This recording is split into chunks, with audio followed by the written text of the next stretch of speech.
Last week we went down Murray Street to see the hands-off WikiLeaks rally.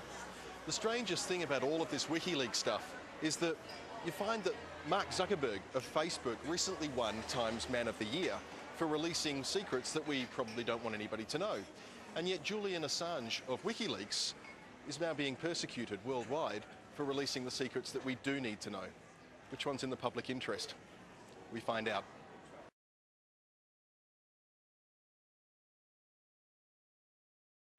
This video is showing civilians being killed by the US military in Iraq is what led to the overnight hit of the WikiLeaks website. Light them all up. 202 traffic, 260. Come on, fire!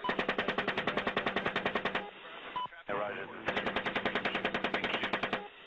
Australian founder Julian Assange might now face criminal charges in the US as a result. He's getting up. If he has a weapon though in his hand? No, I haven't seen one yet. So you guys got that guy crawling right now on the curb? Yeah, I got him. I put 2 rounds near him, and you guys are shooting over there too, so we'll see. Should Australians be concerned?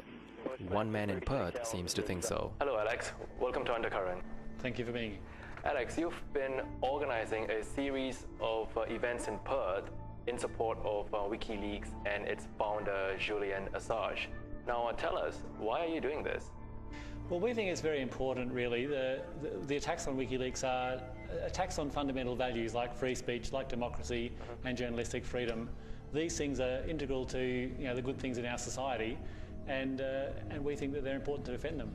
It has not affected the Australian government as much as the US government. Why should Australians stand up and take issue when it appears not to affect their country as much? Look, Australians are part of the world. The Australian government is implicit in war crimes in Iraq and Afghanistan. WikiLeaks has exposed information about all those things. Australia is in bed with the #1 regime of war criminals, torturers, murderers. The United States government is the one I'm talking about. And yes, anybody who is concerned about justice, who is concerned about democracy, who is concerned about human rights, has every reason to defend the process of telling the truth about these government lies and about these war crimes that WikiLeaks has been engaged in. WikiLeaks is a form of disseminating information. It is a form of journalism. That is right. Admittedly, it should have all the same attitudes of media protection, free speech rights that traditional media have also. Okay, that brings me to my next question. Is WikiLeaks even considered as a form of journalism? Fact-finding alone does not constitute journalism. Does WikiLeaks bring to its audience a fair and balanced perspective on the facts that it's publishing? I actually think that's a merit in WikiLeaks, that if people have got queries or want to go and test journalistic claims that have been made against actual facts and against the evidence, people have got the full freedom to do so. That's a positive feature. Does the public have the right to know everything about their government at the expense of national security? The test to be made is it in the public interest?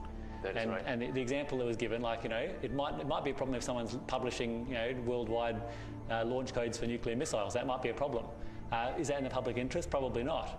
But when the government is telling lies to its people, guilty of war crimes, and then trying to cover up their crime, that is in the public interest, and that should be the spotlight shone on that. Are you telling us that Australians cannot depend on the traditional mainstream media for their information?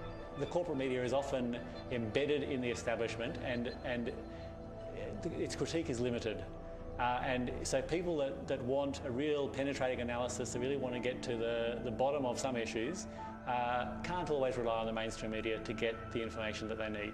And that is why WikiLeaks is a positive alternative. It's an additional media source that people can utilise if they want to. But for that reason, it is profoundly worth defending. Our government usually represents and protects its citizens overseas, even when they are involved in a major crime. The Bali 9 is one very good example. Now, this somehow does not appear to be the case for Julian Assange's case. Why do you think so? I think the answer to that question is simply that the Australian government has got more allegiance to their alliance with the war criminal leadership of the United States than they care for ordinary citizens in Australia. Will keeping WikiLeaks alive lead to a more open and transparent Australian government?